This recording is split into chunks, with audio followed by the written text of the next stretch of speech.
Ride on the track.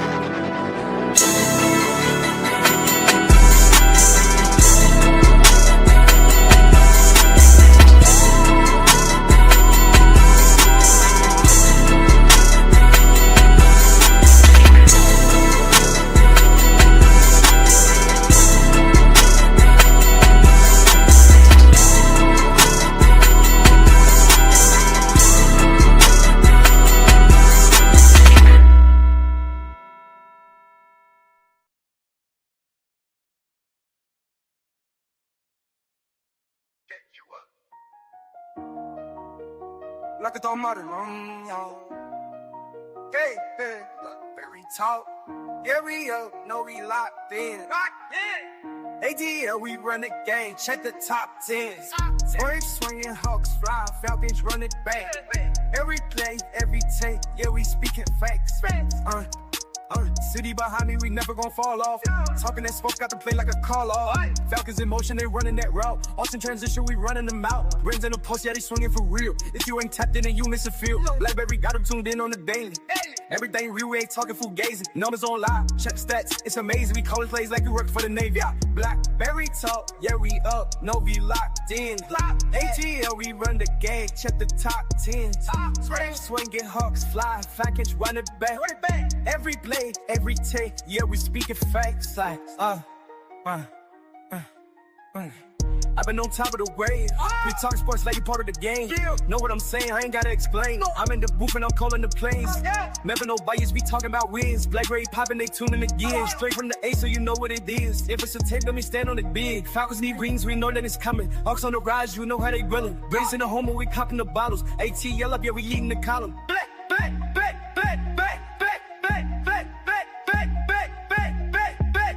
Blakberry talk, yeah, we up, yo, we locked in. ATL, we run the game, check the top 10. Brave swinging, Hawks fly, Falcons run it back. Every play, every take, yeah, we speaking facts.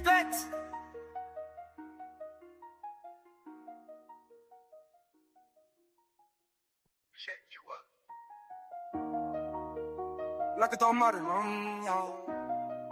hey, hey, Blakberry talk. Yeah, we up, no, we locked in. ATL, we run the game, check the top 10. Swinging, Hawks fly, Falcons run it back. Every play, every take, yeah, we speaking facts. City behind me, we never gon' fall off. Talking that smoke, got to play like a call off. Falcons in motion, they running that route. Austin transition, we running them out. Brains in the post, yeah, they swinging for real. If you ain't tapped in, then you miss a field. Blakberry got them tuned in on the daily. Everything real, we ain't talking fugazi. Numbers on live, check stats, it's amazing. We calling plays like we work for the Navy. Blakberry talk, yeah, we up, no, we locked in. ATL, we run the game, check the top 10.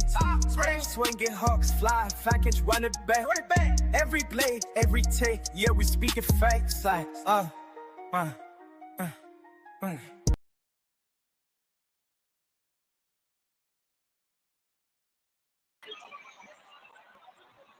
Home team, what's happening, home team? This your boy Blakberry Rex. I hope I'm coming through crystal clear for you. I'm out here in this squeaks. I'm out here on the block. We got a interesting edition of Let's Be Clear today because, well, we dropped the game yesterday to the Tampa Bay Buccaneers, the team that's been winning this division for the past handful of years. But But in every loss, there's a lesson. In every loss, there's a lesson. In this one, it was a reminder.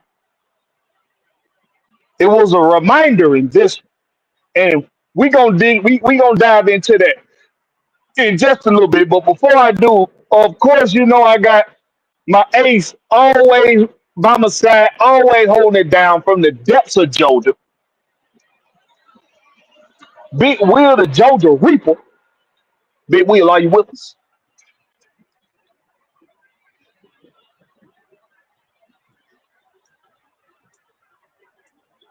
Might check on Big Wheel. Might check.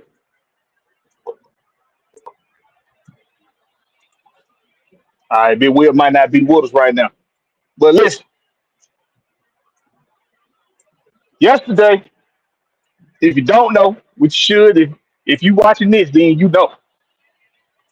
The Atlanta Falcons dropped a big one. Now it wasn't a big. See, I want to say it's a big one. Like the natural thing for me to say is we dropped a big one. That's the natural thing for me to say because it was against a division opponent who has won this division for the past handful of seasons consecutively. Consecutively. Nah, drop. Well, aiming. Well, aiming. Y'all got. Well, aiming. Listen. Listen, with. Listen, my boy. You know I love you. I love you to death. But y'all got to pay attention. Today is Let's Be Clear. It's Let's Be Clear Day. Tuesday, tomorrow is Fan Speak. That's when I drop the link. I dropped the link for y'all on Fan Speak. I let y'all get it all at your system on Tuesday. The reason why I do that is because on Monday it's gonna be a whole lot of overreacting, just like on Sunday. There's gonna be a whole lot of overreacting. So after you done had time to digest it, some of you done went back and watched the game again. Some of you done went back and did a second, third analysis on what you saw.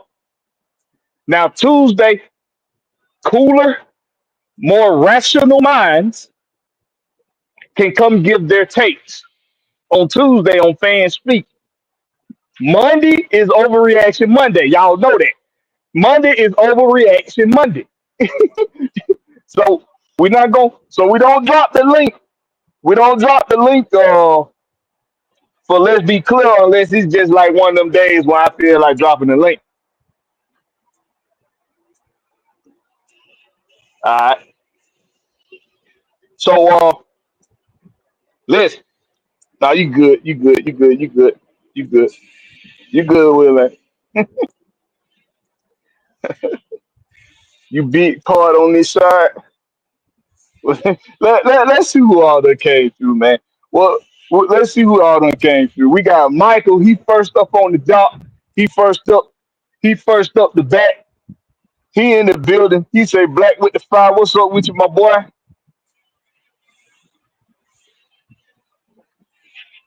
Yeah, I was late. I was a little late. I was a little late. I'm out here on the block. Y'all gotta forgive me. Of course, we got Willie Amy in the house. What's up with you, Will Amy? Hardest working man in East Georgia. What's up with you, Will? We got King Treyway in the house. He say, "What's good, Blackberry?" What's up with you, my boy? Jonte Rozier in the house. What's up with you, Jonte Rozier? What's up with you, my boy? Georgia, Texas boy up in the building. One of the usual suspects around this motherfucker. What's up with you, Georgia, Texas boy?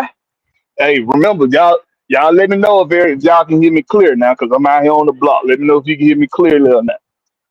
Want to make sure you can hear me good. Who else we got up in here? Well, I ain't on it, but see, well, see that.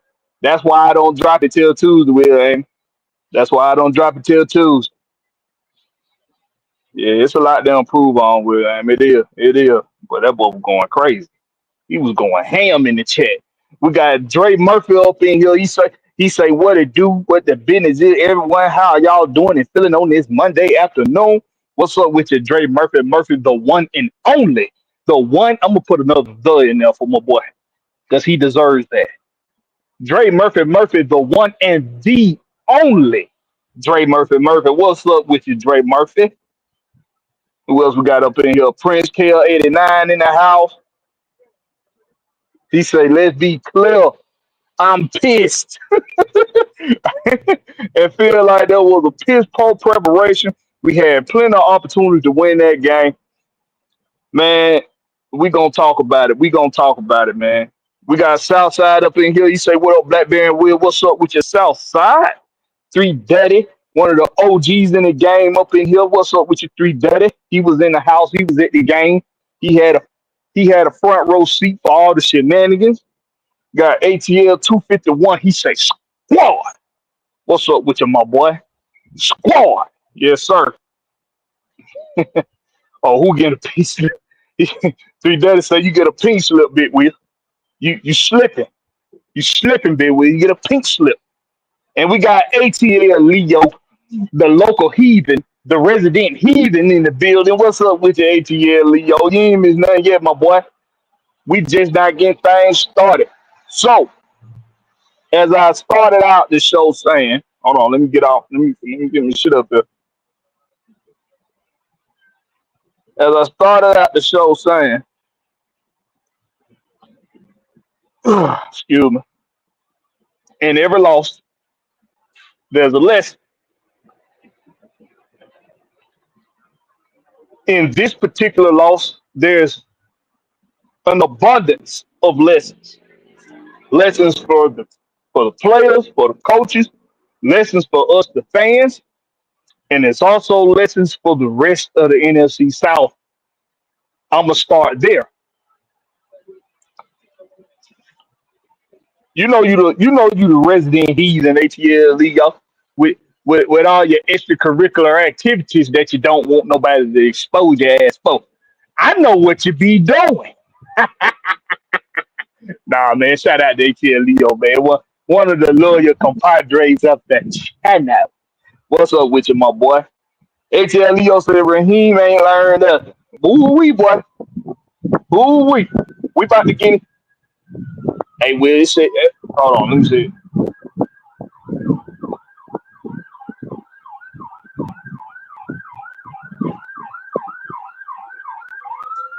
Hey, man.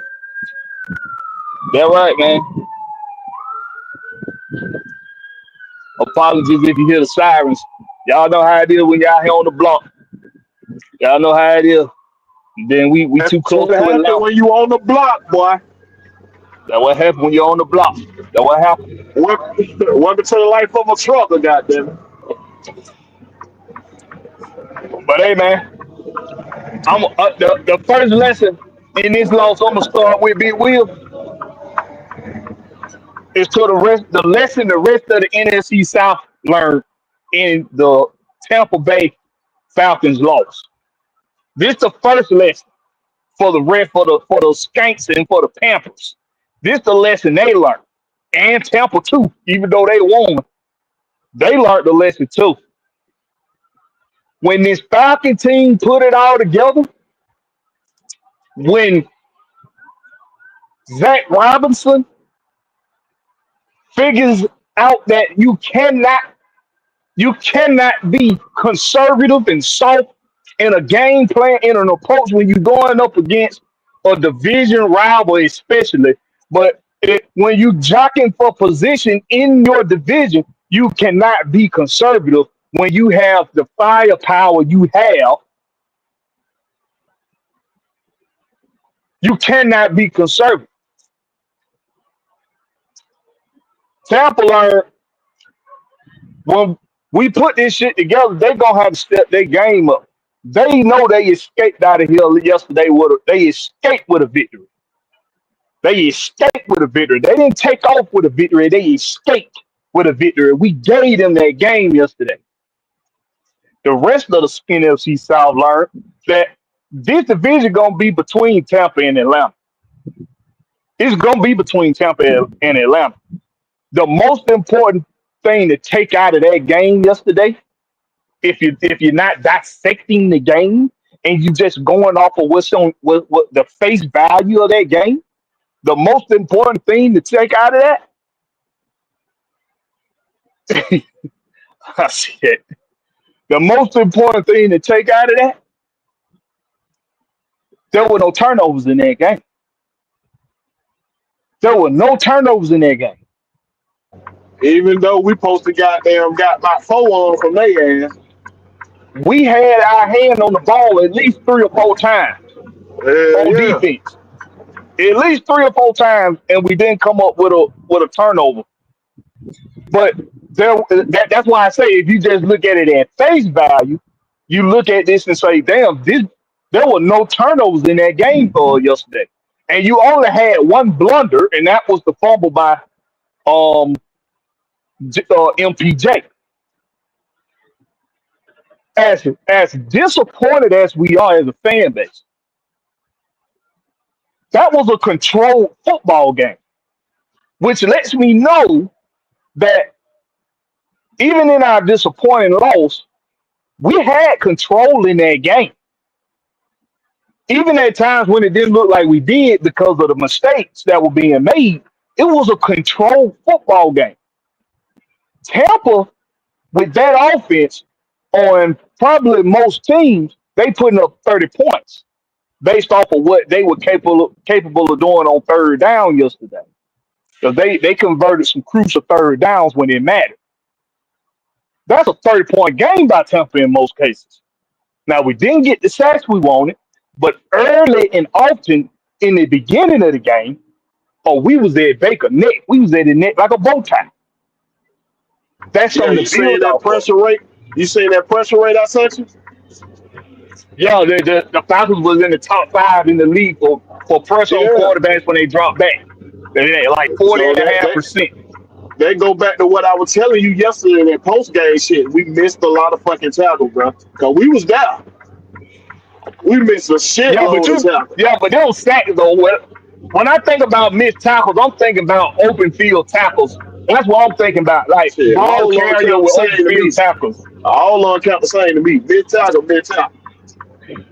And we missed them We got to get motherfuckers. them sacks. We got to get them sacks, man. We got to. When we get back there, we got to finish. But see, we knew Baker Mayfield was gonna create. He was gonna cause problems with getting the hope to him and getting him down. We knew he was gonna cause problems with that. So that's why that was one of our keys to the game. Was you got to close on Baker. You got to get him down. You cannot allow him to extend these plays. That's what ended up being our downfall ultimately in that game because it was some series that they shouldn't have got no points on that they ended up getting points on. They shouldn't have been able to get points on a handful of them series they in that game. So that's the first lesson. That first lesson, the rest of the NFC South, they understand that the two teams that went at it yesterday, Tampa and Atlanta, that's what this division gonna come down to in the end. It's gonna come down to Tampa and Atlanta. That's what it's gonna come down to. But I think Tampa also learned they they got to figure out some shit because when we do get this shit all put together, it's gonna be off to the races. It's gonna be out the gates. Um, Big Will. There's lessons in every loss, right? It's a lesson Yeah, in every loss. yeah. What you think the Falcons learned yesterday that they didn't know going into that game? Oh, what we gonna say? What I hope they learn. What I hope Yeah, they learn. Goddamn. what should they have learned? What should they have Oh, learned I can talk in about that what they loss? should have learned. Okay, goddamn. Fuck it. I'm gonna play along. Fuck it. All right. What they should have learned was we need to run more two back sets, motherfucker. What they should have learned that from goddamn Mr. Zach Robinson, you need to be more creative of your play selections. You need to be more creative because that rotating the tight end out and running right behind them is predictable as shit. What they should have learned is, man, we got to wrap up, complete the tackle, finish the tackle. When we're there, when the defensive coordinator is calling the right plays to put you in position, make the fucking play. What we should have learned is, hey, man, we don't need to be playing 10 yards off the ball when these motherfuckers only need 4 or 5 yards to you know what I'm saying, to get a first down. What the Falcon fans and creators should have learned is it ain't Raheem Morris' fault. Cut the shit. That man called one of the goodest game he could have did. What we should have learned is motherfucking cool. It's ass in Blackbird word garbage. Hot garbage. So so it's time to let that motherfucker sit on the bench. Don't call Lenny Craig. I'd rather fail with Lenny Craig than to see me out there holding my goddamn head every time this nigga Yeah. missing a kick. Lenny Craig couldn't be no worse than what Cool has been the last 3 years. He couldn't be no Right. more. He couldn't be too much worse. And Um, what we let me should ask you have this learned. question though. One more. And Go, go ahead, go ahead. I'm gonna go. I'm gonna give these people the paperwork so they can unload it. We should have been in that position in the first fucking play for Cool to be cooking and kicking the fucking field goal. We should have walked off with a touchdown. But our offensive coordinator could not be creative enough and design the fucking play to get us in the end zone, bro. That's what we should have learned. And I'm gonna mute myself until I give you for the paperwork, then I come back. I don't even think it was. I don't even think it was lack of creativity. I think he just purposely was trying to be too goddamn conservative. I think he handcuffed this. I think he handcuffed Michael Penix. I think he handcuffed the offense in general because he was afraid of his young quarterback making mistakes. That's really what I think it is in a nutshell for in yesterday's game. He tried to protect Michael Penix from himself when what you should have been doing is protecting your motherfucking job by letting that boy go out there and be his best goddamn self. You gonna open the game up showing everybody. You open the game up showing the world we gonna be a passing offense. First play of the game, empty backfield. First play of the game was an empty backfield.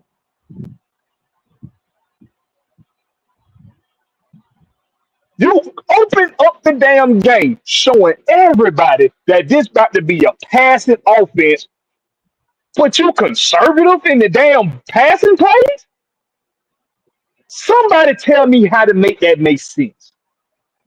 You only you only run the ball 28 times, and that's counting the few times that MPJ had to run the ball. So your running backs collectively only ran the ball like 22 times between the two of them. And people gonna say, look at their average per talk though. Look at their average per carry. The run game went there. You gotta keep running the ball. You gotta keep running it. You can't. Oh, how you gonna open up the passing game without running the ball? How many offenses do you know that can open up a passing game and not have a running game at all? You got to have some kind of running game. But also, how the hell you having a damn pass? How the hell you gonna send the message we gonna throw the ball, but you being conservative at the same time? East West plays, throwing it in the flats, throwing it on short out routes, throwing it on like what are we doing? What are we doing? The game plan made zero sense. It made no sense. But let's be clear about something. And then I'm gonna throw a question out there. Will hopefully he'll be back to answer. But let's be clear about something. Let's be clear about something. The next lesson learned in this loss, the next lesson learned in this loss for the fans should have been is more than just on your coaches when shit don't go right. What did we see? What did we see happen when Drake London couldn't come back in the game? And this just one example. What did we see happen when Drake London came back in the game? I mean, when Drake London couldn't come back in the game. Kadarius Hodge gets an opportunity, and Kadarius Hodge goes out there and it's a botch play. It's a botch play. Some people say he should have ran through the contact.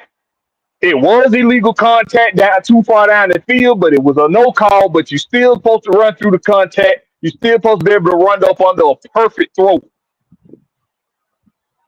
Cordell Hodge fucked up, y'all. We can try to make every excuse in the book. If you go out there to line up to run a play, you need to be ready for it. You need to be ready for every possibility that could involve you on that play.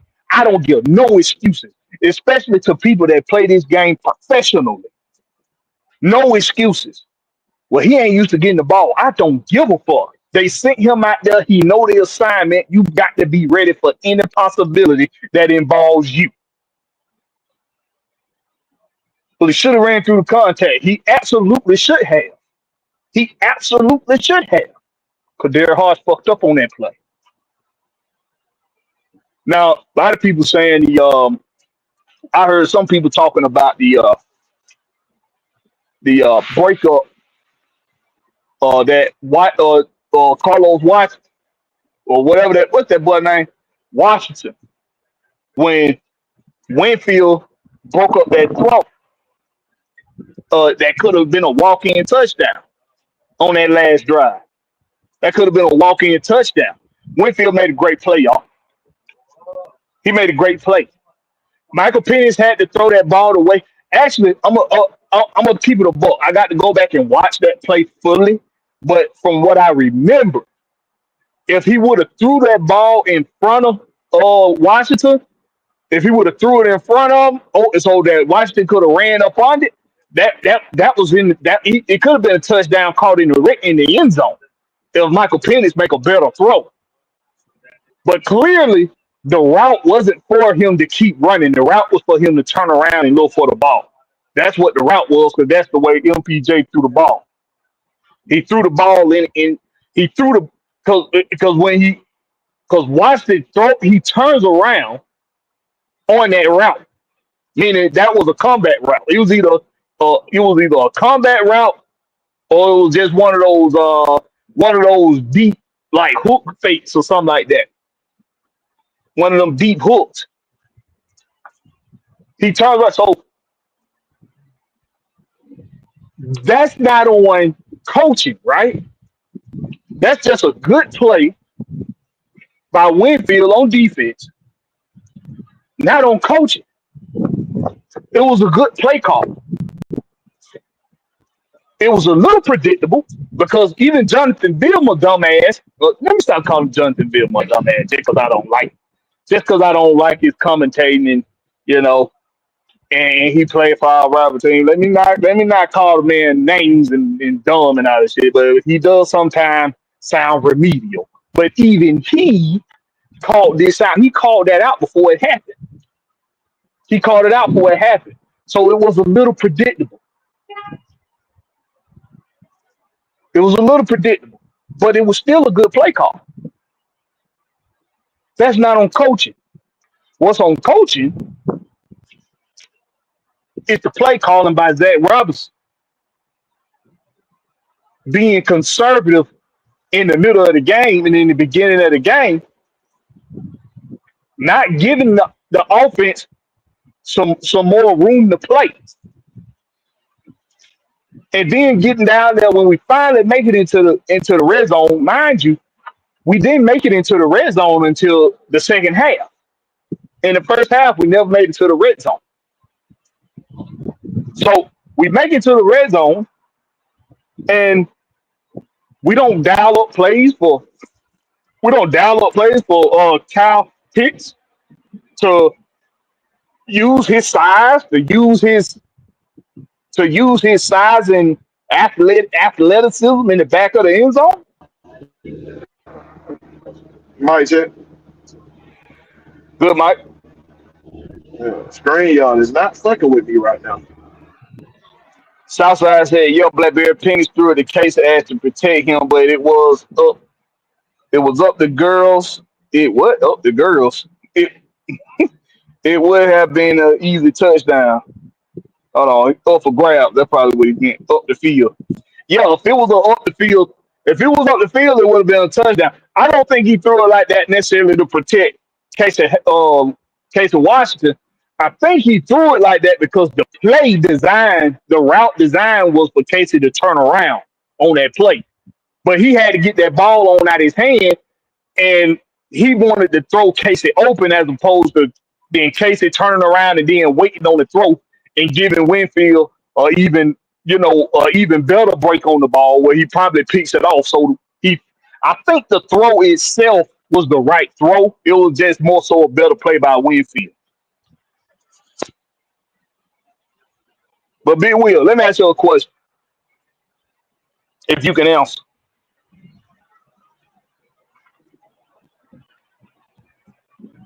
can you answer? Can you answer a question? Yeah, go ahead. Go ahead. Okay. So you mentioned earlier content creators blaming this game on Raheem Morris. Why do you think they're blaming it on Raheem Morris? Give me why you think that is? I think motherfuckers are looking for a reason to blame this nigga for something because they don't like the motherfucker. I heard shit about motherfucker. Let the coordinator all that. One time, Yeah, but one you little breaking play up. card to You his breaking mouth up. and call a play. Okay, there you go. You good. Yeah, you can. You was breaking up a little bit, but I think you good now. All right, so I just want y'all to tell me one time y'all seen Raheem Moore put a play card to his mouth and call a play. One time y'all seen Raheem Moore go grab a player, tell him a play, and send him in the game.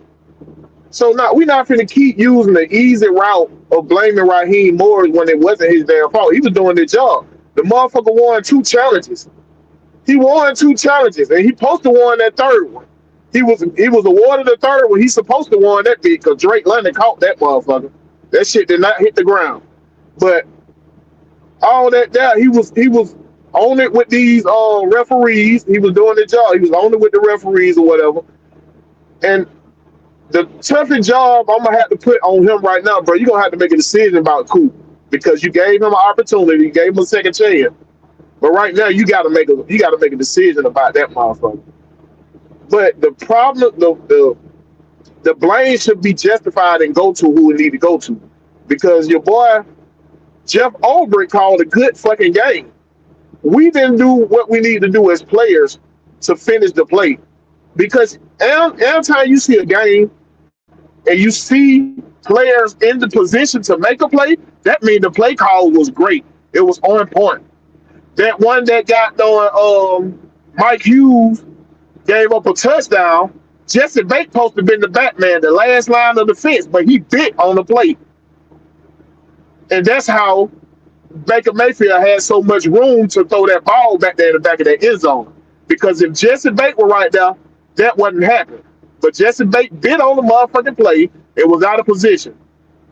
So we got to stop trying to overdo more than what we need to do. Do our job. Stop trying to do everybody else's job. Trust your brother gonna do what he need to do out there. We missed so many sacks today. I mean, on Sunday, we missed so many tackles. We missed so many opportunities to get the turnovers, bro. It's just like, give the blame where it needs to go. Offensive coordinator, we know he deserves a lot of that blame. We succeeded on offense on pure talent alone more than him designing goddamn great play calling. The only play calling that motherfucker designed early was their first drive. Everything else we was stagnant, and MPJ had to improvise. Like we said yesterday, motherfucker had 28 yards on running plays, but 6 of them were scrambles by MPJ. So that means you designed 22 rushes to run the ball. So you gave up. You stopped yourself from running the ball more than Tampa Bay even stopped you from running the ball. They didn't make us get out of run plays. We did that. We chose to do that on our own, bro. So I'm very goddamn disappointed in what kind of game plan, whatever that, if that's what you want to call it, for our offense coordinator. But he got to change some shit up. And I hope I answered your question the way you need to be to answer.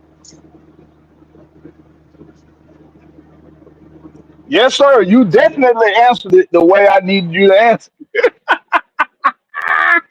In depth and in detail. Yes, sir. And listen, Zach Robinson, every time we lined up in the damn pistol, you threw the damn ball. Every single time. Now I'm saying that without going back to watch the game, but just based off of when I was watching the game firsthand. Every time we lined up in the pistol, we threw the ball. Every time. You can't run a toss crack out the pistol. You can't run that from here and there. Let Bazaar do something. Let him make something happen.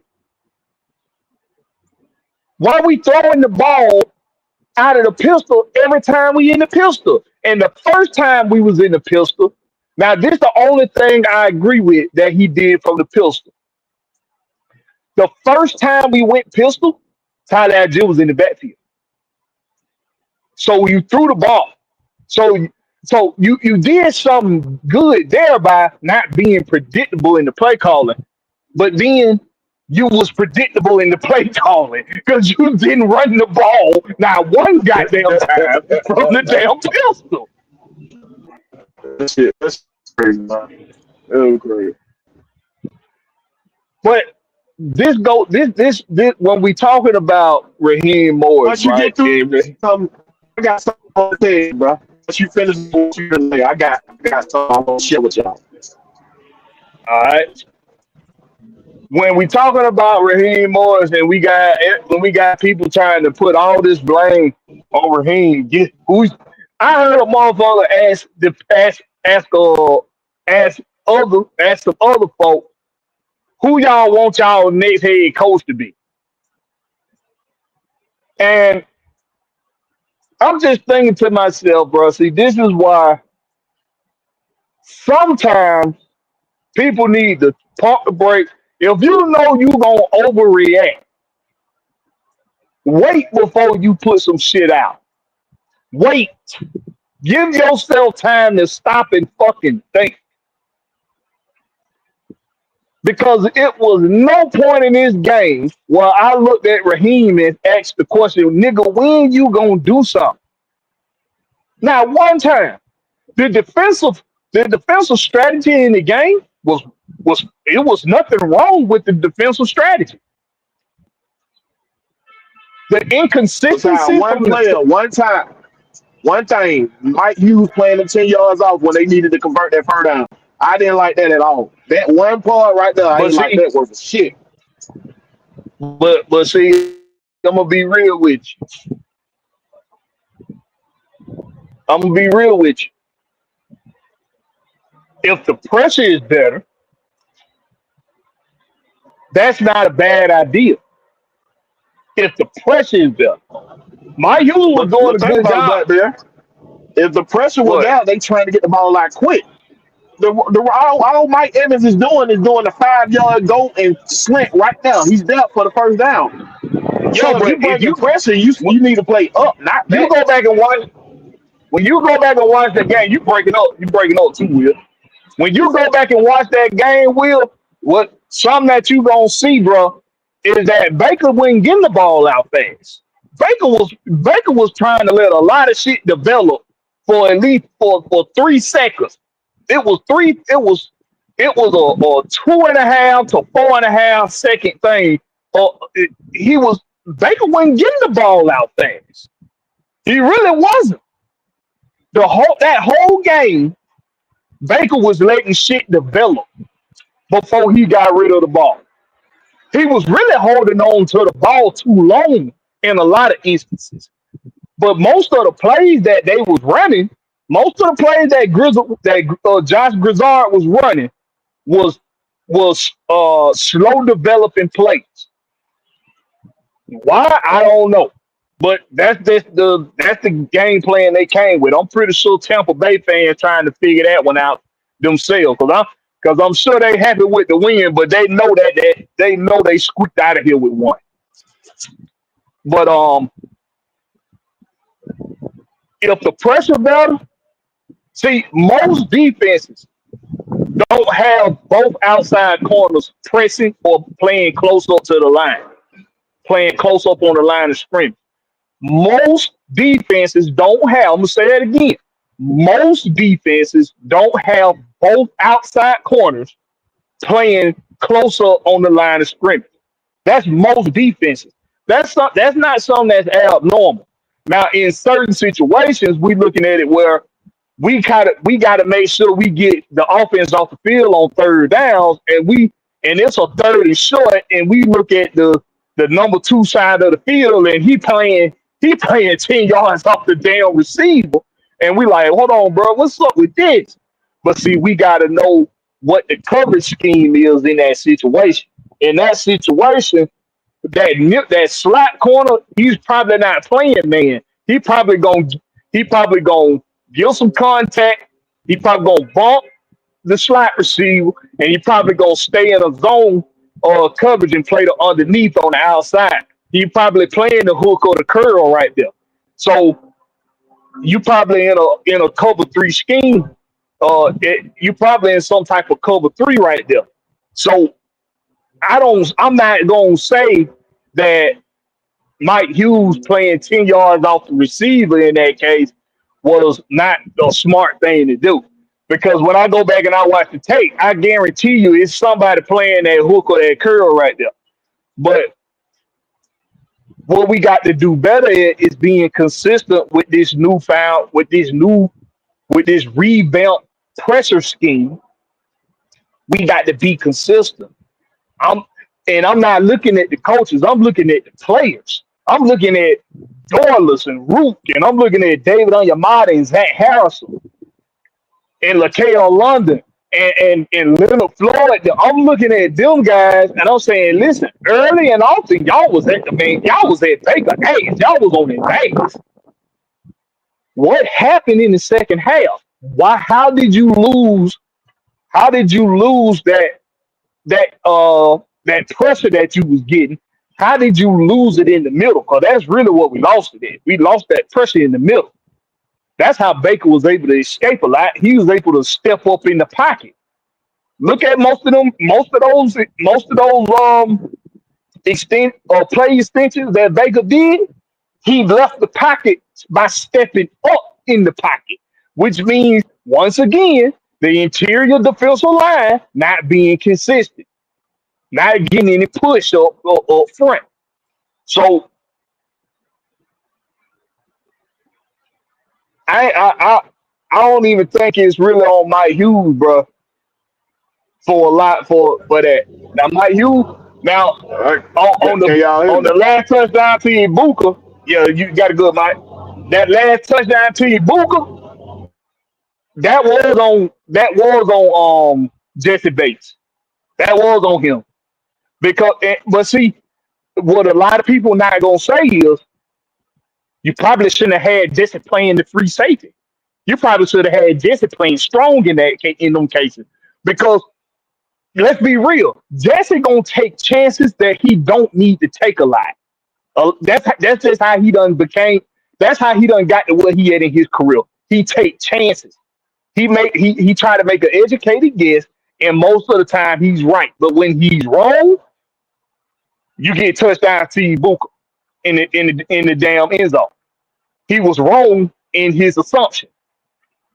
But if that's Xavier Watts probably don't take that chance. He probably just play his damn play. He probably just play what he know to play, and that's I'm playing this deep third. That's what I'm playing. I'm playing this deep third, and I'm gonna make sure don't nothing get behind me. But see, Jesse, oh yeah, see, I know. Oh yeah, they gonna try to eat some more clock, so they ain't trying to go to the end zone here. I'm finna make a break on this motherfucking ball. Nope, that ain't where he going. That ain't where he going, Jesse. You ain't finna make no break on shit because the ball just went over your goddamn head for a touchdown. Xavier Watts probably don't do that because he ain't Yeah. gonna take that chance. You see what I'm saying, Will?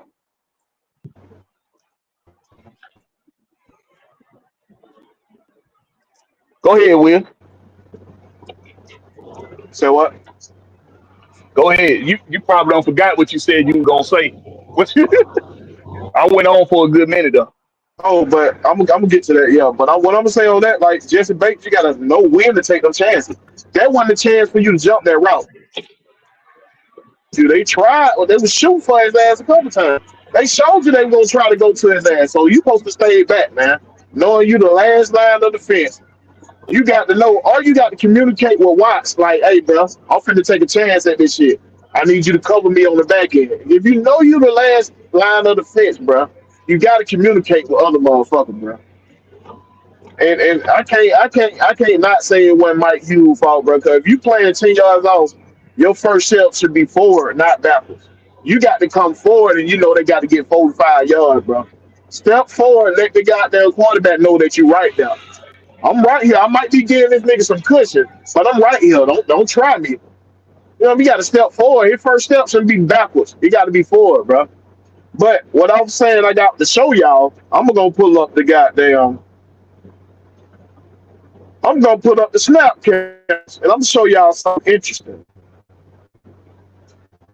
So yeah, we know Michael Penix had 76 total numbers of snap count. That's 100% of the play. Bijan had 63.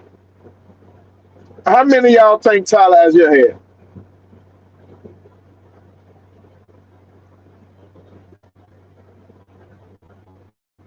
Can you hear me back there?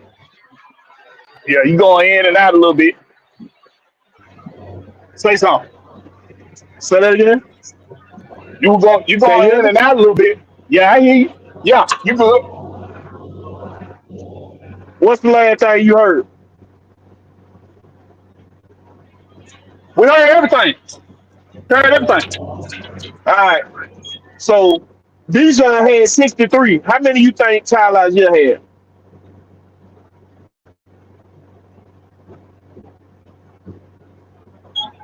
24.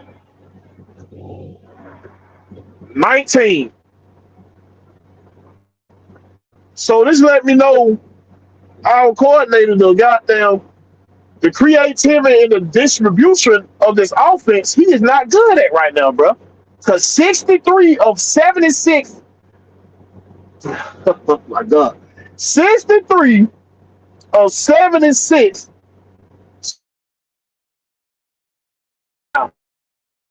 Tyler Algier was only in there 19 fucking snaps. Come on, man. When your best offense is that two back set, bro. Ain't no way this man should be in 19% of the play. When you saying you're gonna use him more this season. That's what you told everybody this whole season. But it just looked like he was giving goddamn Bijan a breather whenever he needed it. That's what the hell this looked like.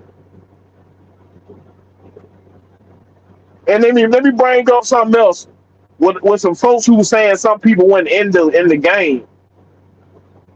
Yeah. Now, David on your model, he 31% of the snap, so he was in there. Douglas had 29. Ruka Roro had 25 snaps. Lakel London had 14. Jalen Walker had 26. Leonard Floyd had 34. On that, and Pierce had 23. So our defensive line was getting rotated, like they said they was gonna rotate it. We just wasn't successful with the rotation. We wasn't successful at all with the rotation, bro. Plus the referee can hold like he wasn't calling. So I'm gonna need our defensive linemen, Leonard Floyd, Jalen Walker, James Jr. We need more effort. Cause hey man, even though they were holding us on most of them damn plays, y'all got the flash mode. We gotta have more flashes out there, bro.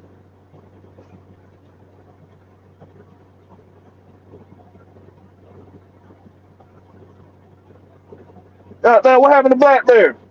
Can y'all still hear me? Let me get some red and black if y'all can hear me. Make sure my phone ain't tripping.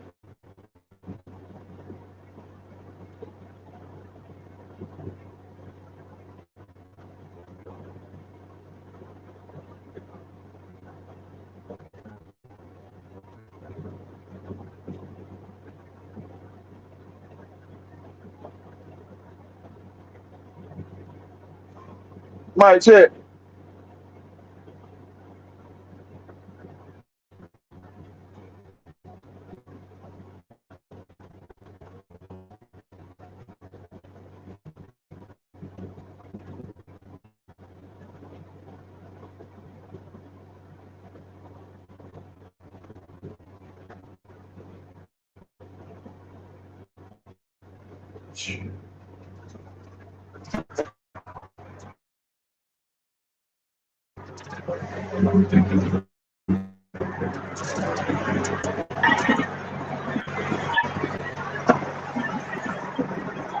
Oh man, I love. I can you hear me?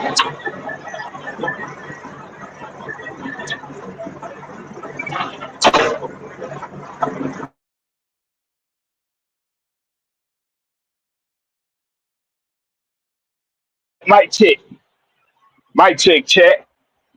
We out here on the block. Y'all got to forget you truck drivers. Y'all got to be patient with us truckers when we out here on the block. So, so your phone had went out or something? Y'all had lost connection. Yeah. Oh, okay. I thought it was my shit or something. Nah, it was me this time. It was me. But hey, man, mic check in the chat. Mic check in the chat. Yeah, they say they can hear you the whole. They can hear you, big with you straight. Oh, hey, man. Listen, let's see what y'all talking about in the chat. Let's see how y'all. Let's see how y'all feel about these lessons learned in this loss so far. Cause I got one more lesson learned in the loss that I want to go over. So I want to see what y'all think right now. Tomorrow, ATL 404, what's up with you, my boy? He said, I said last week that if the game come down to cool, the Falcons will be in trouble. They got to go to Lenny Craig and let him go through some growing pains. So we're going to put that back up there. Tomorrow, ATL 404 is absolutely right. He is absolutely right. Because the last lesson that I'm gonna say, and there's other lessons, but we gonna just for time reasons, we gonna keep it short on lessons learned today. But the last lesson that I want everybody to better learn from this loss, especially Raheem Morris, we do not have time to give motherfuckers three, four, and fifth goddamn chances to get their shit together. At this point, at this point of your existence, at this time, you do not have any room for added error. Your weight coup is an error waiting to happen. Let me say that one more time. Young Wei Koo is a error waiting to happen. He might make the first field goal in the game. He might make the second field goal in the game. But when you put the money on the line, Young Wei Koo cannot come through. I'm gonna say that again because that shit just rhymes. When it's time to put the money on the line, Young Wei Koo cannot come through. We don't have time for no third, fourth, and fifth chances. We in win now mode. We are in win now mode. You got too talented over a damn football team. Your contract, your contract situation right now is as best as it. This is the best opportunity right now with the contract situation. This is the best opportunity to win right now. It's time. This is what I was talking about with the fan base developing a different mindset. The coaches got to develop a mindset. They got to have this mindset already. Don't be afraid to recognize when you can win. You can win right now.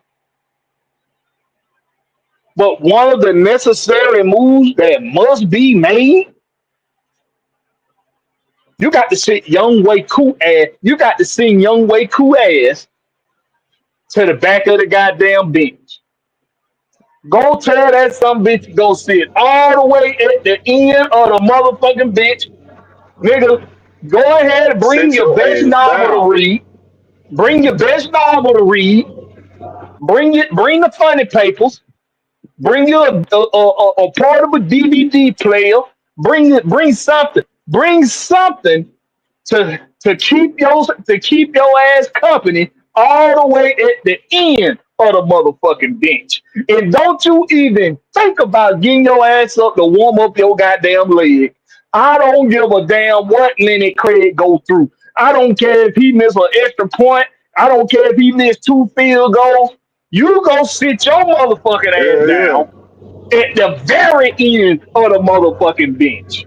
I'd rather live and die by the youth of goddamn Lenny Craig than keep on dealing with. I know he ain't gonna make next time kids. Fuck that. It's over with. It's time for him to retire, bro. It's over with. Once you get It's them over with. yips, once you get the yip, bro, ain't shit. Ain't shit coming back. And he got the It's yips. over with. He I down. won't, He's fighting and it's himself something you every to think time. about. That's it. He doubted himself. It's psychological. Shout out to Wolf, shout out to Wolf respectfully, who did the short on Your Way Cool. y'all go check out, y'all go check out Wolf respectfully in the damn short he did asking what in the hell wrong with Young Way Cool. Y'all go check that out. But listen, man, you gotta sit that some be down. Lenny Craig showed you he can kick. Who the hell calling me, man? Ah shit. That's the second time. She done called. Well, he ain't. Hey, I'm gonna let her call a Southside. third time. Sis. He ain't. He ain't. You don't just retire off age. Shit, you can retire because you done. That nigga's done. That nigga is done. Yeah, do people not remember that when we picked Cool up, he was on the couch? Do people not remember that? He had been released from 2 other teams before he came to Atlanta. He was at home on the couch. It's safe to say that he done had a lucky streak. You can make the argument he just been very lucky and fortunate up to this point in his career. That when he got another opportunity to come to Atlanta and he took advantage of the opportunity and he got a little lucky. It takes luckiness in this profession too. Now it takes luck. You got to be lucky, and he been lucky. But as far as efficiency goes, I don't think he's ever been an efficient kicker. He made some We, big we can kicks say for us in, we can say in he was some efficient games. with us. He was efficient with us when he signed with us early. We can count on him making over 80% of his kits. Everywhere When he else, signed he ain't had he with ain't us had no early. good track record. Yeah, but with us, he had over 80% of made field goals. Now this last year, that motherfucker that fell all the way off the goddamn. Ever since that nigga cleats got stolen, his car got stolen with the cleats in it. That nigga ain't been the same since. I don't know if it was some superstitious shit with that nigga in them cleats, but that nigga ain't been the same since he lost them damn cleats. He ain't been the same, bro. But what I also want to do is I want to step lively here. I want to step lively because he left the arena, he left the stadium yesterday without talking to the media or without talking from what we've heard so far, because it's probably gonna get out later that somebody probably did tell him to go ahead and leave. Because he just ain't never showed that kind of character before where He, he ain't gonna address an he talked issue. to him today. He talked to him today. So I want to step lively here because this is something that's in our society that's focused on heavily, and that's mental health. If it, we don't know what could go through his head, you're gonna have a whole fan base that's gonna be clowning the hell at you. This been a heavily anticipated game by the Falcon fan base, hell, by the media too, because now after the game, as I done went around the damn sports world listening to takes on the game, a lot of people saying it was one of the games of the week. This was one of the most intriguing games of the week. And It was so, it was a good game, but it shouldn't have been that. It should have been that. We should have ran off with that game. but so let's go there. But before we go there, young way man, go get your mind right. Go do whatever you need to do to get your mind right. But I hope they sitting your ass down from now on until Lenny the Lead Craig, until he proves he ain't worth the damn trouble. And then we'll be looking for somebody else to fill both y'all motherfuckers goddamn position. But in the meantime, we Hey, need your ass to go all the way to the end of the damn bench. what it gonna cost to get Destroyer to come kick for us? What he doing right now? He ain't doing nothing but going around the damn country. He ain't doing that but little goddamn freestyle, little YouTube shit. Bro, you still can have your YouTube shit. Come kick with us. I'm gonna pay you goddamn what we pay cool. We give you 4 million a Nah, year. Come on and nah, he kick for can't. us. That nigga He, can he kick. can't. He can't go hard with the YouTube shit like he go if he gonna be on the contract with the Falcons. Well, he just can't travel during the season. That's easy. You can't But travel during the season, but you still can have your YouTube content. You still gonna get the same amount of followers and everything. Just come nah, kick for the A. his content gonna take a hit. He gonna take a hit. So most of his content is dependent on him going to different places and being in different environments, interacting with other people that doing You that kind of shit too. you forgot he played for the UFL, so he ain't done it. It ain't gonna take no dip like that. He played for the UFL, but he got hurt trying to make a tackle on the goddamn kickoff return. I don't know, man. He do reside in Atlanta, don't he? Or do you? Or he in Texas? He in Atlanta or Texas? That's what I'm saying. I think I'm gonna have to do a research on that. But I'm saying, ain't nobody in the NFL signed this nigga yet. What? Boy, this nigga's Yeah, making all kind of kicks. yeah. Unless the Falcons don't offer him one of them contracts that WWE offered Logan Paul, he probably ain't gonna do it. See, the WWE had to pretty much let Logan Paul still be able to do whatever the fuck he want to do while being under contract to WWE. Falcons ain't gonna do that for. They ain't gonna do that. So they gonna say, nah, nigga, because if you go out there and you get hurt doing some shit that don't involve you being a Falcon, and we is not finna pay your motherfucking ass. And he do. He make a lot of money. Hey, one thing we can't do, we can't lie about how this first week opened up. This first week was fire in the NFL. For the end with that game with Baltimore and goddamn the Bills, the way that shit ended, boy, Hey, you wanna know something? I fell asleep before that game came on. boy, that shit Because was on hey, point. now that because when me and you got off live last night, I realized that the load out that I thought I had to pick up last night got canceled. Yeah. So I got back to the house and I got down. I shit. I was on the phone with some family for a little while and I went on sleep. I forgot to even turn that game on. So I need to go back and watch that game. Hold up, go to that Southside tape right now. He said it was a report that they brought in multiple kickers today. Uh-oh, that's bad. That's bad for y'all whole crew. Hey man, it's necessary. It's necessary. Yeah, Yeah, it's go necessary. get Justin Tucker a little touch and feel ass. Bring him on.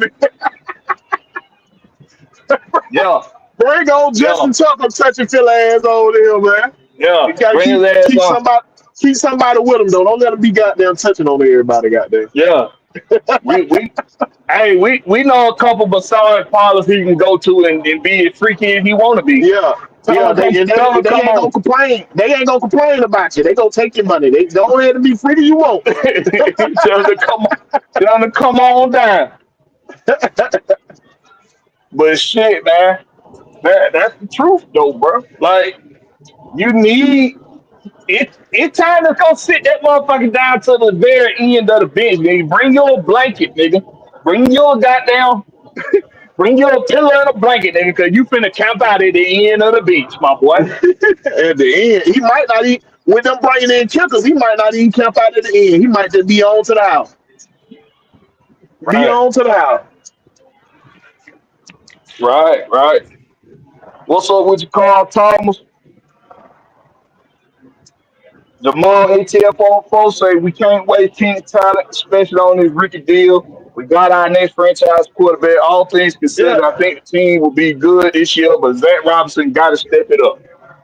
yeah. If you seen the faces of them people on the goddamn sideline when Cool missed that kick, that tell you everything you need to know. I don't care about what they said at the mic. When that camera focus in on their face, you see their eyes. You're like, God damn, not again, type shit. And you looking at their faces, it telling you everything that these niggas was out here fighting, and we couldn't Boy, goddamn make it to the. Tyler Jill put his head back and took a fucking nap after that goddamn kick. Boy, that nigga, boy, you the camera, bro. The cameraman need a raise after that, cause soon he missed that kick, that Hey, motherfucker went to the sideline, boy, and you can they see need to all get their a faces. raise, boy. They need to give him a raise, boy, because he went straight to exactly what we needed to see.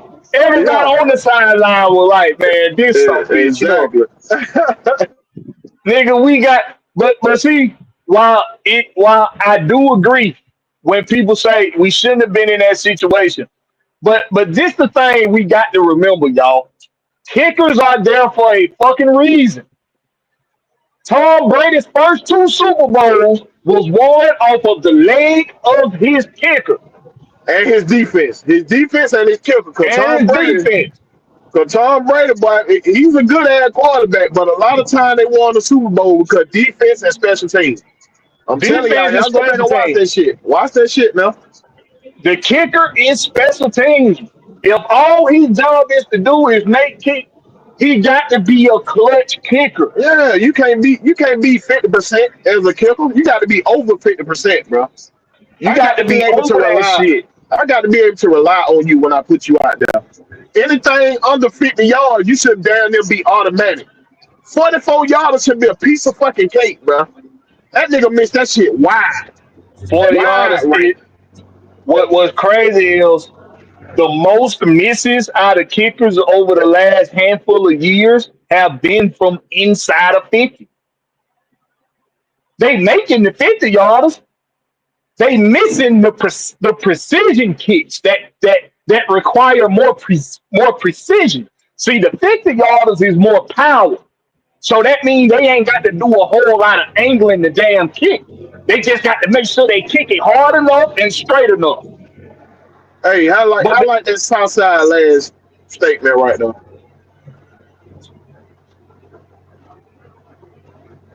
Southside. Right above A137 South. Oh, there. I'm not gonna say that Southside because every defense don't have that big ass fat defensive tackle right there. By us having penetration that game, if you watch the game, we had penetration. Like I said, Blackberry, we had the top. We were top three in pressure rating. Top three. They let you know you're penetrating that line. We just couldn't finish the fucking job. So I can't say that we need a big ass motherfucker because they couldn't run the ball on us. We were stopping the run. The only one who had the yardage was Baker Mayfield.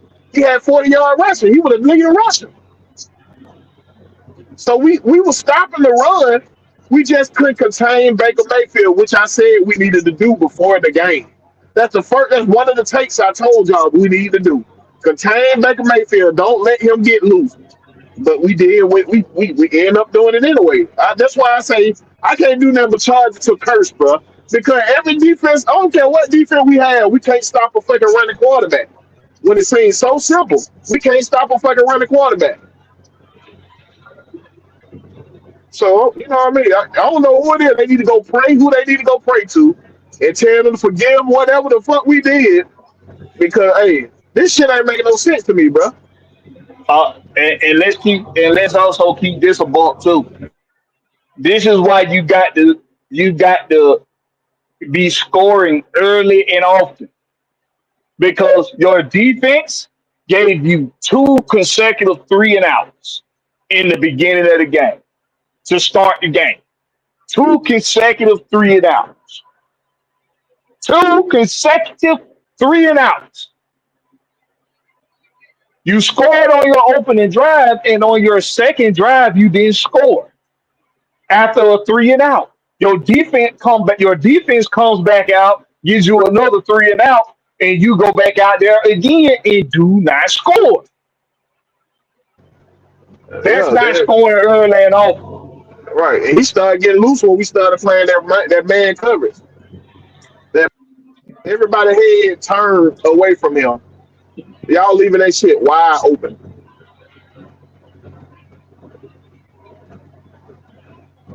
You can't do man coverage with a running quarterback. You gotta have a spy at all times. I don't care if you alternate the spies, however you want to do it. You gotta have a spy, but you can't let them know where the spy coming from.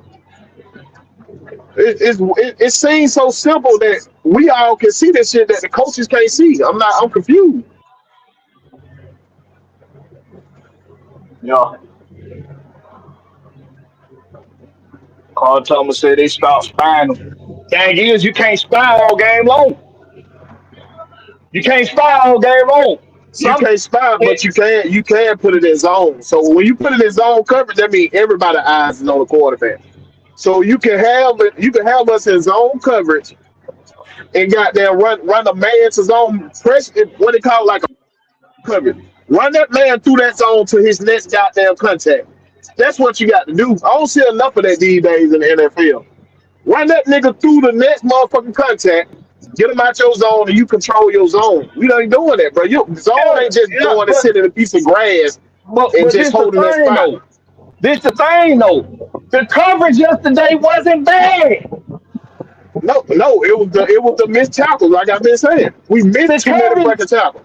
we missed on Baker too many times. See that's why when we was talking last night when people was bringing up the pressure was the pressure was there. It wasn't consistent. You was getting pressure, but you weren't getting Baker on the ground. So now you got all this extra, you got all this wasted Yeah, energy, that's it right there, George Texas boy. We need a and spy on fatigue man plays a coverage. part. Put a spy on man coverage. When you got down running zone, you don't need a spy. Everybody eyes at the quarterback. You just got to make the tackle. Make the damn tackle. This the biggest one. Over pursuing. AK lost contained like 4 or 5 different times in that game. AK Yeah, I lost was I was contained shocked. a lot. I was shocked that he's missing the goddamn tackle. He had that nigga wrapped up, missed the whole fucking tackle. But the thing is, I'm not surprised that Baker being slippery. I don't whoever it is that's back there about to get him because that's the biggest compliment about Baker is he's slippery. That's why you got to get that pressure up the middle. You got to because if That he's able to step up in the pocket, he can do that. that, It's that wasn't a slippery when Baker. situation right there, Blackberry. That was a missed tackle, bro. Well, That that's was what a he missed did. tackle. He slipped out of the sack. He He slipped slipped out out of a it. bad form tackle. That was a bad form tackle. You know that, Blackberry. That tackle was bad. I'm gonna keep this all the way back. When you're blitzing the quarterback, you want to keep some form on the tackle, yes. But when you blitzing the quarterback, you really try you doing whatever you need to do to get that quarterback down. Form Yeah, tackling yeah. kind of almost form tackling almost kind of goes out of the equation when it comes to blitzing the quarterback. Quarterbacks like Baker, like they got drills where They practice on how to move in the pocket to evade pressure. Baker is just really good at doing it. He's just really good at evading pressure in the pocket. So when you give him room to step up in it, you done already lost the battle. You can't leave him room to step up in the pocket. You can't. Hey, highlight that Xavier Lickman goddamn statement right there. Hey, but Dan Mans, we did. He played 34 snaps. They was alternating them linemen, so they alternated them pretty much evenly. They just didn't make a play. Leonard Floyd didn't make a play. Jalen Walker, nor did JPJ. Now one of them showed up, but they were being held too. So they defend they were being held. But beyond that shit, bro, they got to make a play. But this right here, he said that Coach Raheem said the same thing we said. That nigga missed a lot of tackles. We just gotta complete. We gotta complete the fucking play, bro. I missed tackle. I'm gonna go back when I get out today. I'm gonna go back and look at the whole tape again. I seen too many missed tackles, bro. We just gotta fit. We in position. We got to finish the job, bro. We gotta finish the job. We could have had Baker quite a few times, man. Those missed tackles were on Baker Mayfield mostly. If we missed a tackle on a ball carrier, it was maybe once or twice. I didn't see it a whole lot on open ball carries. It now Bucket Irvin, but on the few plays he had where it looked like he was getting loose a little bit, he wasn't being touched until he was about 3 or 4 yards off the line of scrimmage. That's because the interior defensive line just started disappearing more and more as the game went by. I don't know if it was conditioning or if it was the adjustments in the blocking scheme that Tampa made that we didn't do a good job making adjustments for. Like I say, when I go back and watch the game, then I know how to answer that better. But Yeah, I'm gonna go back and we watch it had again. But opportunities. We had off first, opportunities on Baker. off first take, the referee wasn't calling a lot of hold. We getting held most of the goddamn night. But other than that, Oh hell yeah! we had their offensive line on skates. They couldn't stop the damn rush. We had them on skates. So we just wasn't finishing the job, bro. Just our first look alone, Yeah, just by it me was watching the execution. game, we It wasn't was finishing the execution. job. So that's why I It was cannot put it on execution. Jeff. I can't put it on Jeff Over because he called a good game plan. The only thing I got against Jeff Over is him allowing Mike Hughes to play 10 yards off the ball. And you know what I'm saying? When they only needed 4 or 5. If you're going to let him play 10 yards out of the ball, he need to know that first step need to be forward, not backwards, bro. You need to be charging that shit because the quarterback going to get that ball out. Yeah, but hey, but I'm gonna play devil's advocate here. Schematically wise or personnel wise, Mike Hughes is not a he's not a man to man cover guy. He's a zone cover guy. If you have him step up and if you have him press or come up a couple yards off of the receiver, the way AJ do, Mike Hughes more likely to get his ass toasted down the goddamn field than AJ. AJ got good makeup speed. He can make up for when somebody might get a half a step or a step on. Mike Hughes ain't got that makeup speed. So if a quarterback sees that Mike Hughes is playing up at the line of scrimmage and AJ playing up at the line of scrimmage, he might audible out of that goddamn play or whatever it is. Say, hey, you can cook. You might tell that receiver on Hughes like, hey, go get that shit. Snap, and he burnt toast. So when you think about it from a personnel standpoint, you don't mind him playing off the ball. It's how far off the ball he was playing.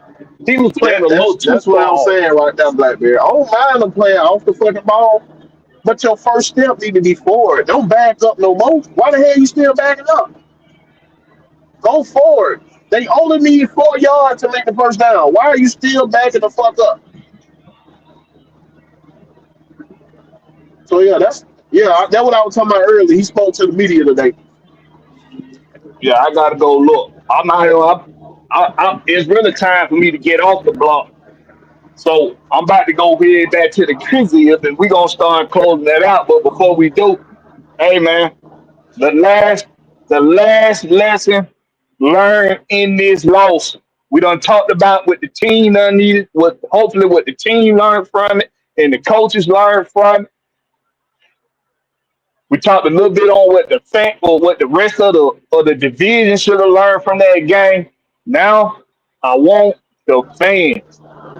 I want to be clear about something for the fans, for the content creators especially, but for the fans. I'm a say this, and I'm gonna leave it where it's at, and I'm gonna let Bill Will get his take on it. But for a long time now, y'all been listening to some of the same content creators for years, right? Most the ones y'all go back to and listen to on this shit, that's all you used to hearing up until recently. Over the past couple years, you got more of us out here now. Some of these motherfuckers is leading y'all down a dark road, bro. If you somebody that don't really pay attention a lot to the X's and O's and pay attention a lot to how the game of football works, some of these motherfuckers is overcomplicating this shit for you from a football standpoint. And they looking at a fucking head coach as being the biggest issue yesterday when he was far from the biggest issue yesterday. He was one of the highlights from yesterday. He put this team in position to win the game a few times. He gave them what they needed. He gave them leadership and he trusted them. He trusted that excuse me. He trusted that Drake London had made that catch in that end zone and he threw that flag, even though it wasn't really clear if that ball had hit the ground or not. But like Big Will said, you don't see it hit the ground. So how do you not call it a catch in the first goddamn place? You don't see the ball hit the ground at no angle. So that's that. Don't don't let some of these content creators lead y'all down the wrong path, bro, on thinking how this shit's supposed to work. Trust what you see. Trust what you see. If you see that it was really the players not executing more so than it was than the coaches, stand on that shit. Trust what you see. But yesterday, it came down to one coach and it came down to one player. Now we can talk about Drake London's drops and we can talk about uh Bajan Robinson. We can talk about his drops too. And we can talk about Kadera Hodge, blunder he had. But yesterday it came down to one coach, one player. The player was Young Wei Koo, and his ass need to go to the very end of the fucking bench. The coach was Zach Robinson because he handcuffed his offense from the very beginning. His offensive game plan made no sense at all. You came out showing everybody that this was going to be a passing offense. The first play of the game was an empty backfield. The first play is an empty backfield, and you got Bajan Robinson and Tyler Algier on this motherfucking team. And the very first play you ran was an empty backfield. But at the same time, you scared to throw the damn ball downfield.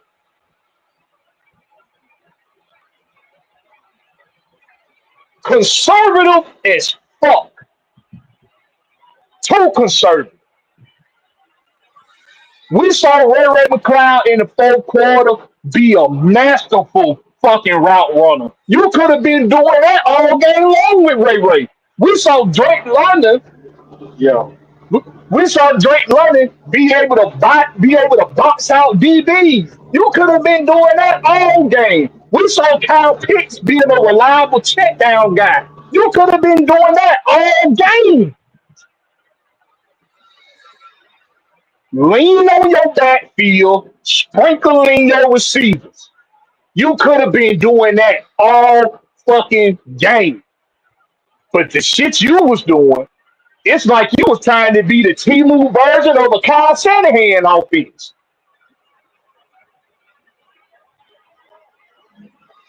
What in the fuck was that kind of what in the fuck kind of game plan was that?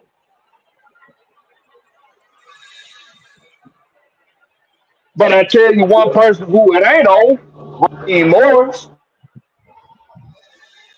that's not on him. It's not on him during the game to go to his offensive coordinator and say, hey man, turn it up some. You know why I ain't up to him? Because he doing what the fuck y'all motherfuckers told him to do in the motherfucking place, which was stand there and look pretty. Ain't that what y'all motherfuckers said? Just stay out the motherfucking way and let the coaches do what let the coordinators do their job.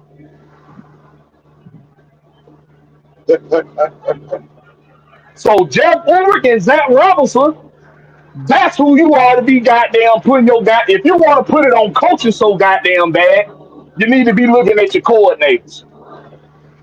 But I think the defensive game plan was just fine. I think it came down to execution at the end of the day on defense.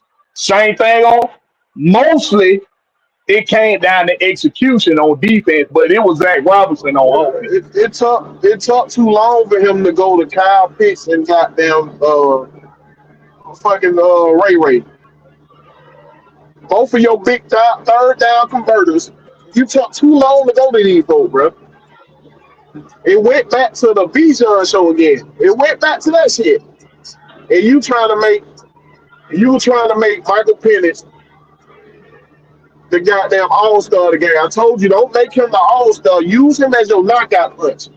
Let that run game be your jabs, and you use him as your knockout punch.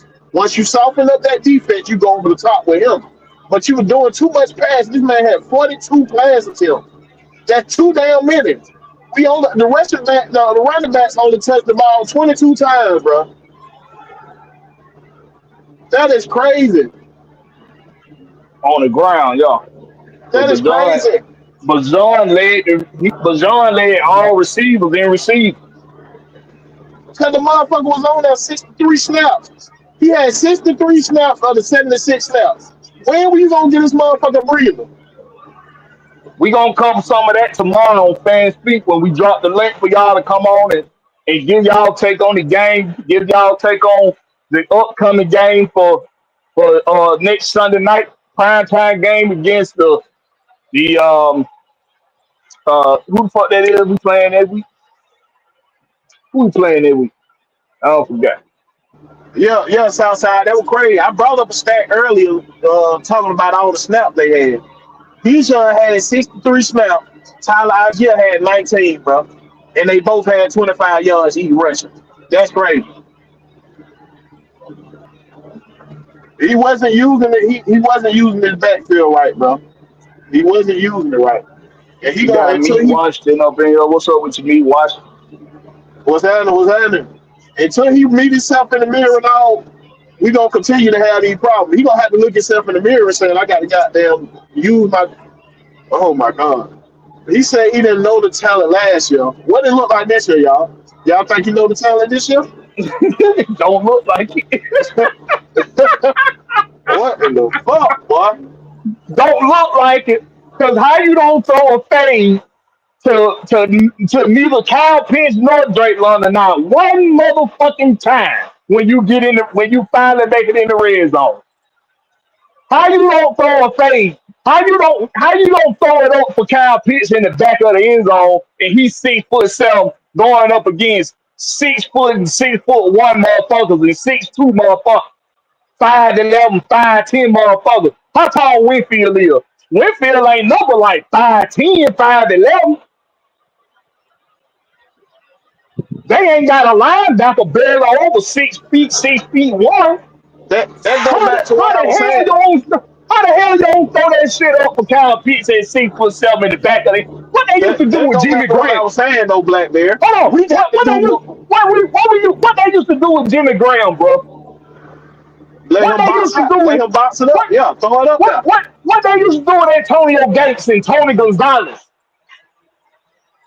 What they do with Travis Kelsey and Travis Kelsey and goddamn Jason and Jason Witten and them boys? They weren't even goddamn athletic really like that. They weren't even really athletic like that. How Pitt's supposed to have all this athleticism? How you don't? And he's 6'7". How you don't throw that shit up? But it ain't just him. You got a 6'7" Felipe Franks. You got a 6'5" Tegan Quintariano. You can literally want a double tight set in the end zone, put both of them motherfuckers on opposite sides of the goddamn line, and tell both of them just go to the back of the end zone and throw that shit up on. They probably gonna win the goddamn matchup 9 times out of 10. It ain't fucking rocket science. Somebody once said football is always never that complicated. I said that, by the way. Football is Who always said never that? that complicated, bro. I said Who that. Me. you said That's my that? You quote. show? Yeah, You show? that's my quote. Yeah, that's my quote. Yeah, that's my quote. That's me. That's my quote. Football is always never that complicated, bro. You got tight ends that got athleticism out the goddamn roof. Put them on opposite sides of the goddamn line and tell them to go to the back of the end zone and put that shit up there for one of them. Exactly. How many fade routes did we see with all these big wide receivers we got on the goddamn team? That makes no damn sense, bro. He's not using his talent. He's not using your talent, bro. Me watch to say Raheem Morris is not one of those coaches. One of those coaches to do what though? What are we talking about? They Yes. keep on. What? They Hold keep on, wait a bringing minute. up the. I want to ask Meat Washington this question. This question is for Meat Washington in the chat. What could Raheem have done yesterday that would have made a difference in the outcome? What could he have done yesterday that would have made a difference in the outcome? Because from what I remember, all training camp and all offseason was this team is developing the Jeff Ulbrich mindset. This team is really adopting the Jeff Ulbrich frame of mind. This defense is going to run off of Jeff Ulbrich's influence.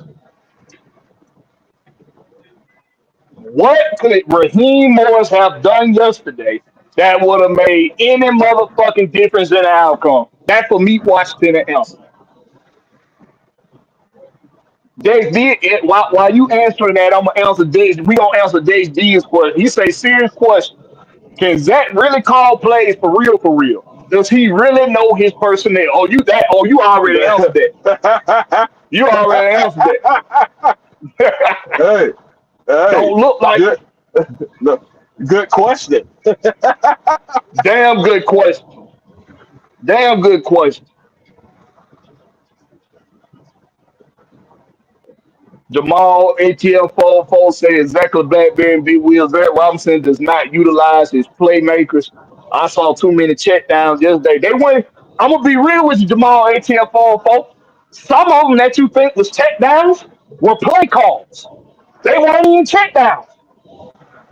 They were play. That was the play. The play was to go east and west. That was the play.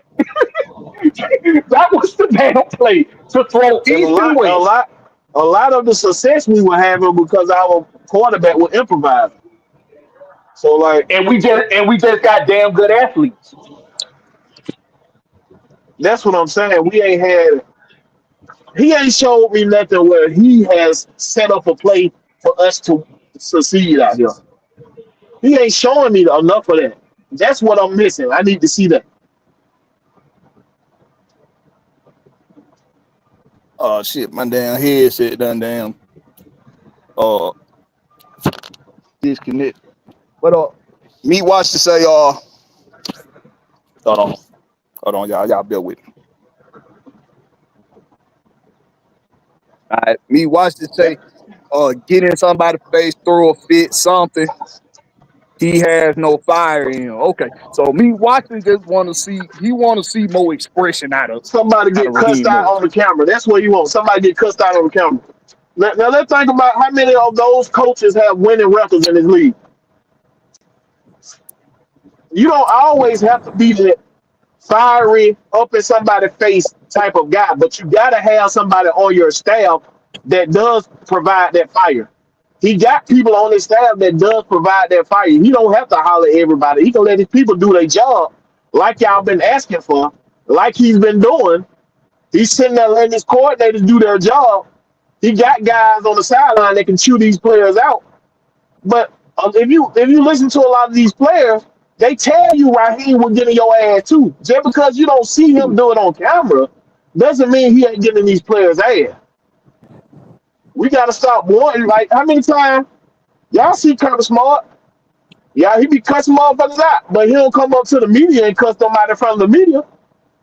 He not they not gonna do that a lot of time, brother. They gonna cuss these motherfuckers out behind closed doors, let them know how they feel, and you should see the result the next game. So that's what I'm gonna be looking at. On the game against the Vikings on Sunday night, I want to see the improvement. I want to see what did our offensive coordinator learn and what he improved on. That's what I want to see. Don't nobody say nothing to Andy Reid about not being up in players' face a lot. Andy Reid ain't one of them types of coaches. And how many Super Bowl he got? Oh, How many times y'all seen Bill Belichick come up there and cuss your ass out at the podium and cuss his hold players on. out? He He don't got do three that. or four. Is it three or four? Oh, How many and the Reed times? Is it three or and the four? Reed and the Reed got It's three. three. Yeah. Three. Yeah, three. I think he got one as like an assistant coach or something like that from back in the day. Yeah, he But got yeah, three. They won two without Tyrese. They won two without him. yeah, one with him and one two without him. Yep. Without Tyreek, yeah, without Tyreek, yeah. But Yep. yeah, man. So I get what you're saying, me watch. I get you, my brother. But listen, bro. When it at the end of the day, with the end of the day, we got to look at what we see. And if you're not, I know the general fan base want to turn on that TV, want to see we win, and they want to be able to root for the Falcons. They ain't really that deep into the X's and O's and that deep into the games and scheme and shit. Be careful about who you watch and what you hear them say. Be careful. Some of these content creators, because they've been around a while, they thinking they giving you gospel and really they leading you down the wrong path. If if somebody tell you that Raheem Morris was an issue yesterday, they really just don't like Raheem Morris.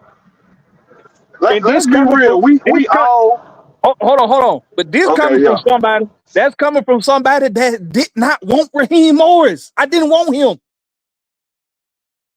I didn't want Raheem Morris as our head coach. When it happened, I was one of the first persons to make a goddamn video saying, what in the fuck are we doing? But I got to move on from that shit. I got to look at what it is that he can offer and how that can benefit this team. Yesterday, he did his job. He challenged plays and won challenges. He believed in his team. He gave the team opportunities to go out there and win the game, even when the referees tried to take it out of our hands and put it in theirs. He stood on that business. What's up with you, We Talk Hawks TV? What's up with what's up with you, D? What's up with you, Demond? Go ahead, Will. You was gonna say something? Shout out to Nah, Demond what and I We was Talk just Hawks TV, what man. I can't wait to start talking about them Hawks, baby.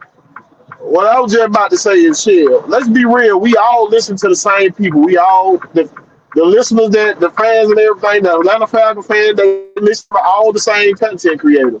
Let's just be real of the information we take in. You can listen to what everybody say, but use your own brain of what you take in. You know what I'm saying?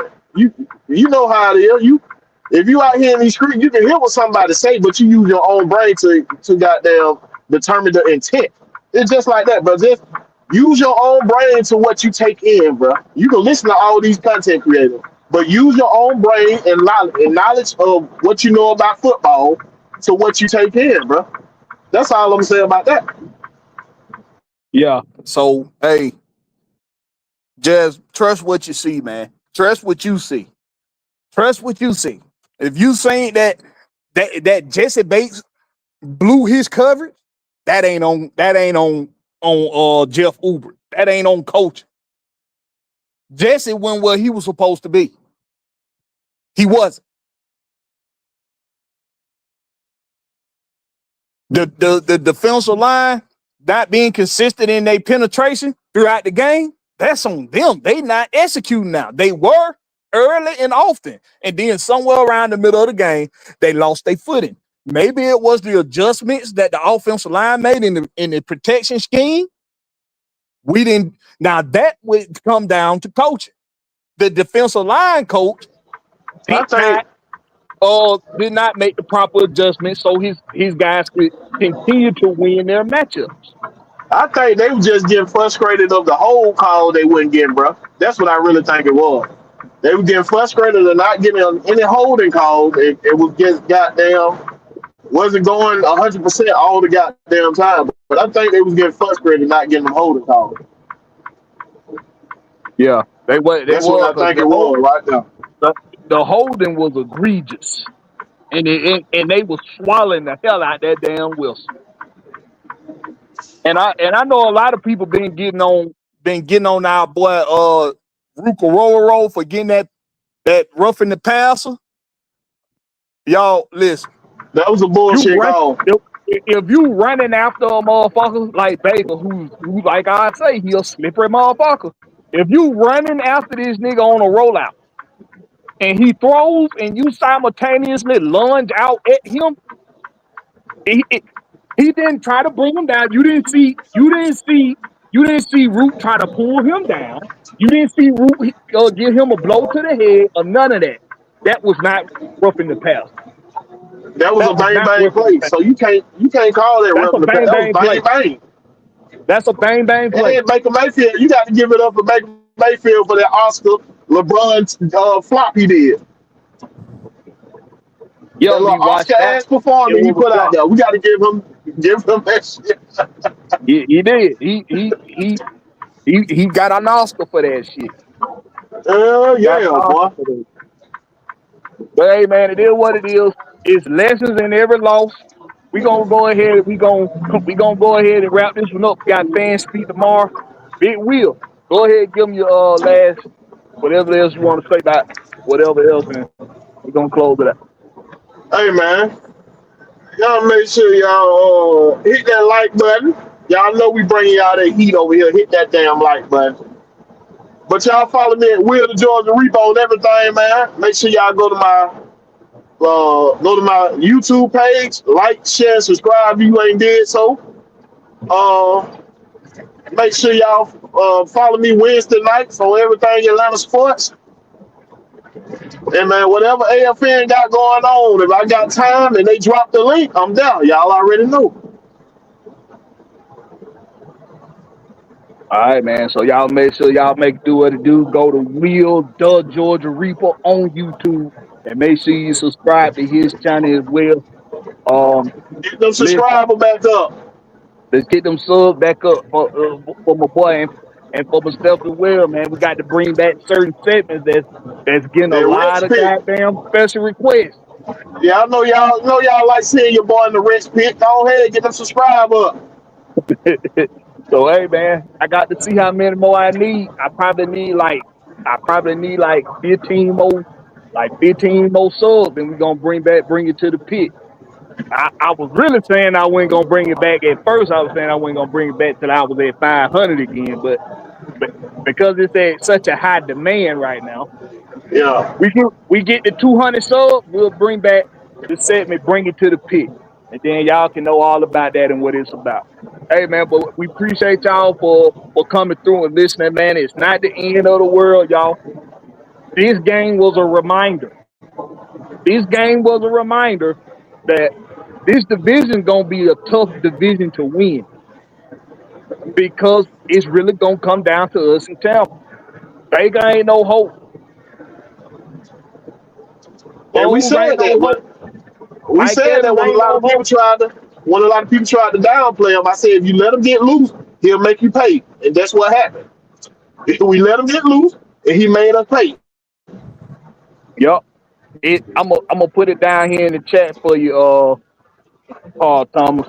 It ain't gonna be a link, but this how you put it in YouTube. You spell Georgia all the way out, Will, or you just got the GA? Yeah, Georgia all the way up. Uh, Shit, hold on. Let me pull it up for you. I put it in the prime chat so you can put it up there.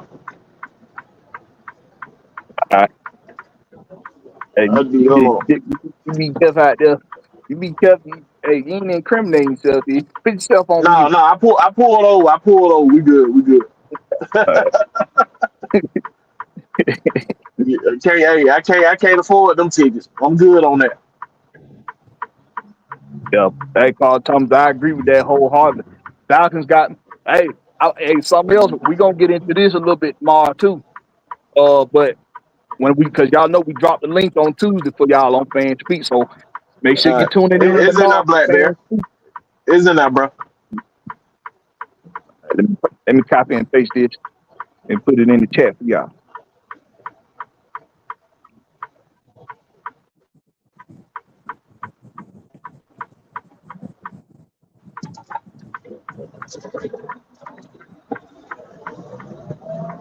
All right, that's the link that goes to Will the Georgia Reaper. That's the link for Will the Georgia Reaper on YouTube. Tap that link. Go subscribe to my boy.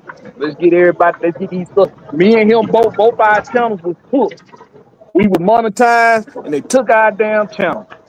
So we got to build it. We got to build it back up. We got to build Rome back up again. Yeah, yeah. Carl Thomas said he did so. Appreciate that, Carl Thomas. Appreciate it, bro. Me Washington say he stood. So look, make sure y'all tune in tomorrow, man. We drop the link. Y'all will be able to come on, get y'all 2 cents. We gonna chop it up, man. Catch us on the flip side. On team.